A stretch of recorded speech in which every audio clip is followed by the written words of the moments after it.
Assalomu alaykum hammaga. Cobaltga rul knopka terishda ba'zi bir e'tibor berib ketadigan narsalar bor. Bu yerda shtekerni olganimizda shtekerida bittasida 2 ta, bittasida 5 tadan simi bo'ladi. Bundan 4 tasini qoldirib olamiz. Ya'ni mana shu oyoqchalardagi simlarni qoldirib olamiz. Qolgani ham bizga kerak bo'ladigan simlar bo'ladi. Shtekerlardan chiqarib olgan 4 ta simchamizni uchi bilan mana ikkitasini mana buni orqasiga ulaymiz. Shunda shtekerli bo'lib chiqadi, payka qilinmaydi. Va qolgan ikkitasini BSMga olib borib ulaymiz. Shunda ishimiz akkuratni va toza chiqadi. Bunga ulagan ikkita shtekerimizni mana bu joydan payka qilib chiqarib olamiz. Bunda shteker qilinmaydi, payka qilinadi faqat.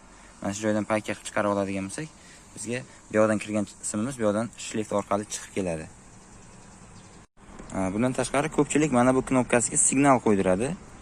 Hozir mana radnoy magnitofoniga ulanganda knopkalar pilisoy ishlaydi, ya'ni через zamok kirib, ya'ni через zamok knopka orqali chiqib ketish kerak bo'ladi.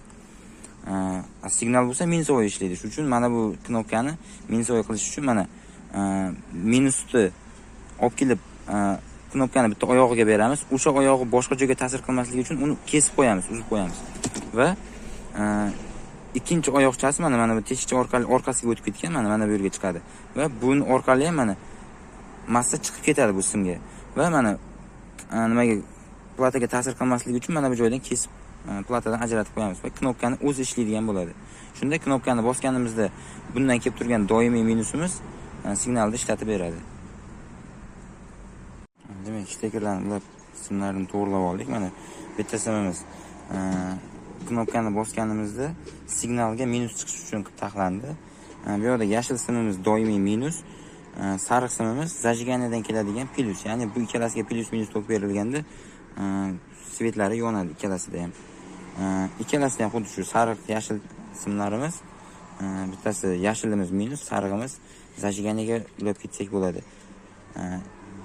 Keyin bu yerdagi oq simlarimizga zajiganiyadan plyusovoy tok keladi va knopka orqali bittasini seriyadan va bunisidan sabzi rang simimizdan plyus signallar chiqib ketadi. Mana ikkita simimizni payka qilib chiqarib oldik. Ichidan mana jigar rang simimiz, mana bu yoqda jigar rangga ulangan shteker orqali. Mana qora simimiz bu yoqga qora bo'lib chiqib kelgan yana. Ya'ni bundan hozir knopkani bosganimizda qarshilik orqali zajiganiya tokimiz ketadi va bu orqali BSMga chiqib ketadi. Ya'ni shleyf orqali shu usul bilan o'tkazib olamiz. Zajiganiya simimizda mana bu doimiy minusni uzamizda zajiganiya simni olib kelib bu shtekerga beramiz. Bu tomoni ochiq qoladi. Signal uchun massani esa rulni temir qismidan olib olamiz. Shtekerlarni mana bunday qilib sariq bilan oqni birlashtirib ketsangiz ham bo'ladi. Sababi sariqqa ham oq simimizga ham zajiganiya simi kirish kerak bo'ladi. Bu bilan simlarning sonini kamaytirib olasiz, ichkaridagi simlarning sonini. Va mana bu rulni orqasiga mana bu simini uzdikda, hozir zajiganiya sim berdik mana pastdan. Endi rulni massasini o'rniga bizda zajiganiya chiqib keladi. O'shaning uchun mana bu simdan zajiganiya chiqib keladi va shunga ulab olamiz sariq simlarimizni. Rulni massasini biladigan bo'lsa, uni rulni o'rtasidan olib qo'yaveramiz. Mana qo'yib oldik joyiga. Rulga ulaganda iloji boricha mana qattiq sim bilan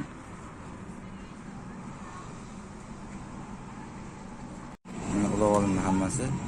Rulga ulaganda iloji boricha mana qattiq sim bilan shayba yasab olib, keyin shu qattiq simga mahkamlab ketilsa, rulni qotirgan vaqtda ezilib, uzilib qolmaydi simi.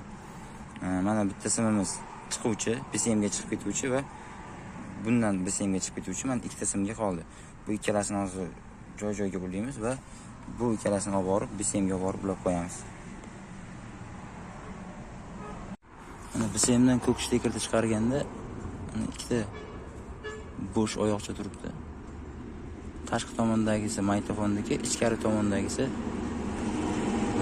kontrollik bo'ladi. Hozir simni ulab ko'rsatamiz. Simni chiqarib oldik.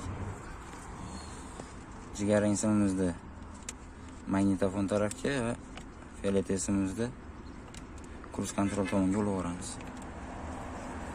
Ikkalasini olib kelamiz.